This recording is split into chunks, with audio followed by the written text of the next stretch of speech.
तो दोस्तों हम फिर हाजिर एक नई वीडियो के साथ में। इस वीडियो में हम पढ़ने वाले हैं छोटी हा और दो चश्मी हा का इस्तेमाल। ये छोटी हा और ये दो चश्मी हा, यानी ये खुद पढ़ने के लिए आती है और ये दूसरे हरफ को बनाने के लिए आती है। तो इनका हम लिखते हैं, ये किस तरीके से पढ़ी जाती हैं।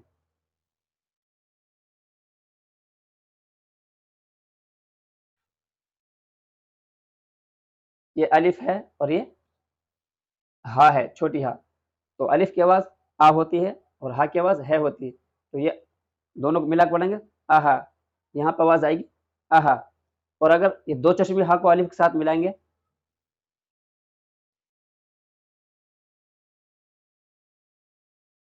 तो यहाँ पर आवाज़ आएगी आह। ठीक है, आगे अगर ये छोटी हा को हम बा के साथ लिखेंगे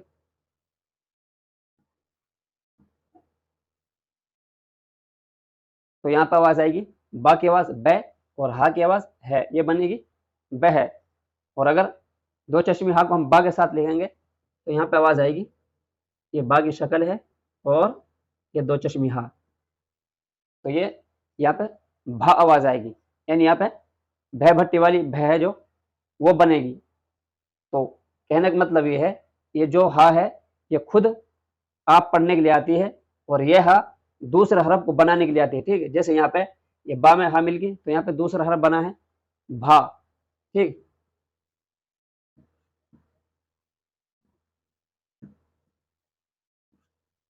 आगे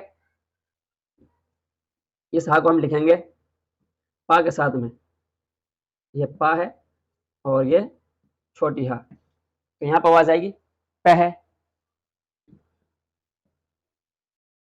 और इसको हम पा के साथ में लिखेंगे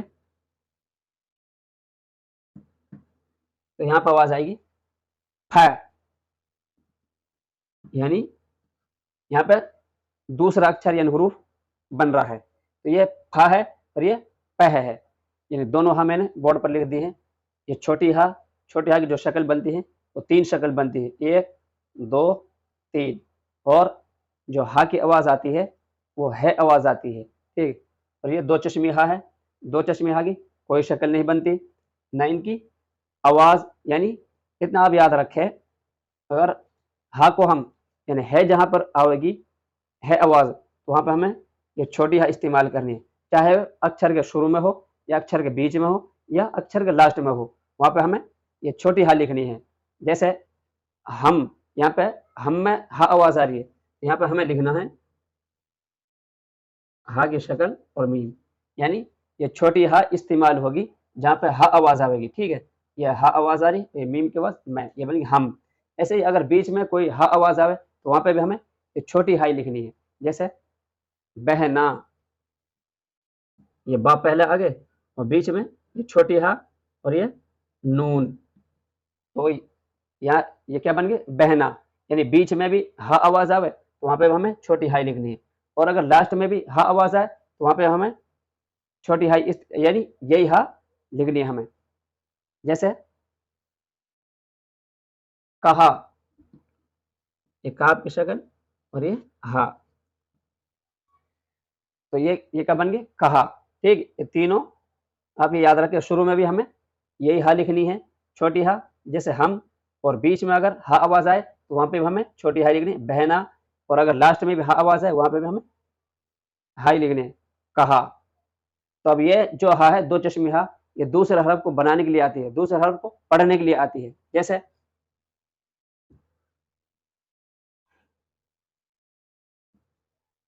ये बा की शक्ल, ये दो चश्मी हा है और ये रा है, तो ये बन गई बा के साथ में हा आइए तो यहाँ पे भा आवाज आएगी। ये बह नहीं पढ़ सकते हम इनको। ठीक है, अगर हमें बह बनाना है तो वहां पे हमें इस तरीके से हा यानी ये छोटी हा की शक्ल लिखनी है, तब बह बनेगी। अगर इस तरीके से हम लिखेंगे तो वहां पे भा आवाज आएगी भा, ये रा की आवाज रे, तो ये बन गई भर, यानी ये भा और ये रा। ठीक है, और अगर हम दो चश्मिया कोई और हरूफ में मिला के देखें, ये जिम की शक्ल है और ये दो चश्मी हा,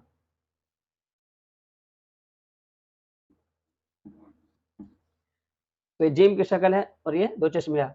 अब हम इनको जह नहीं पढ़ सकते तो यहाँ पे ये मिलके नहीं एक हरफ बन गए, क्या झा, और ये रा की आवाज रा और नून के साथ में अलिफ है ना, ये बनेगी झरना, यानी ये झ है। दो चश्मे हा दूसरे हरफ को बदलने के, दूसरे हरफ को पढ़ने के लिए आती है। खुद अगर पढ़नी, यहाँ पे हा पढ़नी है तो हमें यहाँ पे है लगानी है, छोटी वाली हा, यानी ये जो छोटी वाली हा है इनमें से हमें इनकी शक्ल इस्तेमाल करनी है यहाँ पे, तब जाके नहीं जह पढ़ सकते हैं। अगर हमें कोई हरफ बदलना है तो वहां पर हमें दो चश्मे हा लगानी, झरना, ठीक है।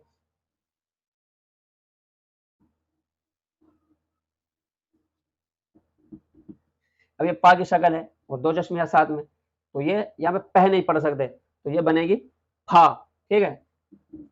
और ये रा है तो ये बनेगी फा के नीचे जेर है तो फिर, ये फिर बनेगी, ठीक है। कौन सी फा?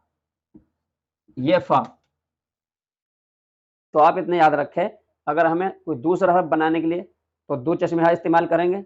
खुद अगर हा आवाज आई जहाँ पे, चाहे वो शुरू में आ रही हो, चाहे वो बीच में यानी अक्षर के बीच में हो, या अक्षर के लास्ट में हा आवाज आवे, तो वहां पर हमें ये हा इस्तेमाल करनी है।